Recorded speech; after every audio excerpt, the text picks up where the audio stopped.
Pamali, jangan main di luar kalau sudah maghrib, nanti diculik setan. Pernah mendengar kalimat itu saat kalian kecil? Atau mungkin kalian pernah dimarahi habis-habisan oleh orang tua hanya karena masih asyik bermain bola, padahal langit sudah mulai berwarna merah tembaga. Kita sering menganggap itu hanya akal-akalan orang tua supaya kita cepat mandi, sholat, dan belajar.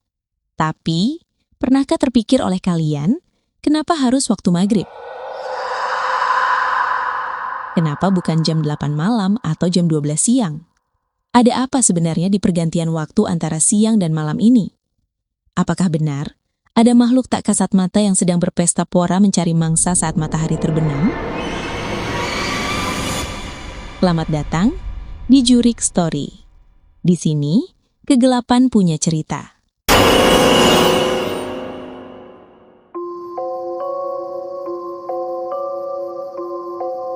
Di video perdana ini, kita akan menguak misteri yang paling dekat dengan keseharian kita. Sebuah mitos turun-temurun yang dipercaya di hampir seluruh pelosok Nusantara. Tentang bahaya waktu maghrib, fenomena sandekala, dan pintu gerbang dunia gaib yang terbuka lebar.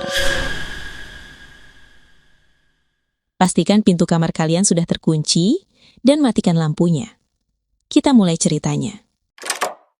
Di tanah Sunda dan sebagian besar wilayah Jawa, waktu menjelang malam atau sering disebut surup adalah waktu yang sangat keramat.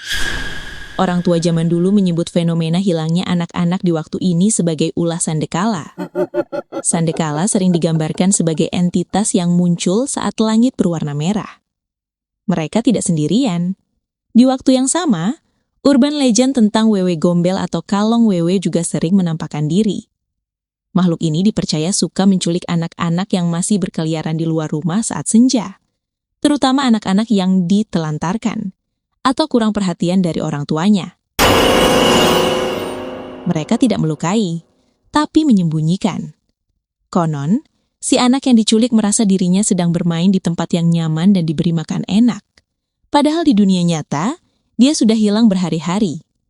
Warga sekampung mencarinya sambil memukul tampah dan alat dapur agar makhluk itu melepaskan korbannya.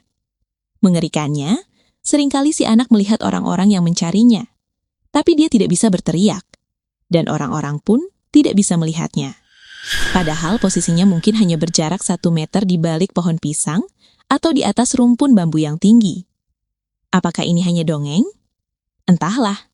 Tapi kesaksian tentang anak yang ditemukan linglung di atas pohon bambu setelah maghrib sudah terlalu banyak untuk diabaikan begitu saja. Tapi, mari kita lihat dari sisi yang lebih serius. Larangan keluar saat maghrib ternyata bukan cuma budaya lokal. Dalam kepercayaan agama, khususnya Islam, memang ada anjuran tegas untuk menahan anak-anak di dalam rumah dan menutup pintu saat matahari terbenam.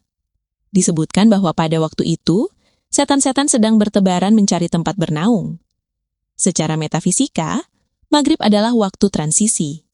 Pergantian drastis dari terang menjadi gelap menciptakan gesekan energi yang besar. Frekuensi dunia manusia dan dimensi lain menjadi sangat tipis. Ibarat sebuah gerbang, maghrib adalah saat di mana kuncinya dibuka. Makhluk-makhluk astral yang bersembunyi dari matahari mulai keluar. Itulah kenapa kita disuruh menutup jendela dan berdoa, agar rumah kita tidak menjadi terminal atau tempat singgah mereka yang baru saja bebas. Jadi, apakah larangan keluar saat maghrib itu fakta atau mitos? Mungkin bagi manusia modern, ini terdengar tidak masuk akal. Tapi bagi mereka yang pernah merasakan sapaan dari yang tak terlihat di waktu senja, larangan ini adalah hukum wajib yang tak boleh dilanggar. Nenek moyang kita membuat aturan pamali bukan untuk menakut-nakuti tanpa sebab. Itu adalah bentuk warning system agar kita terhindar dari benturan energi yang mungkin tidak siap diterima oleh tubuh manusia.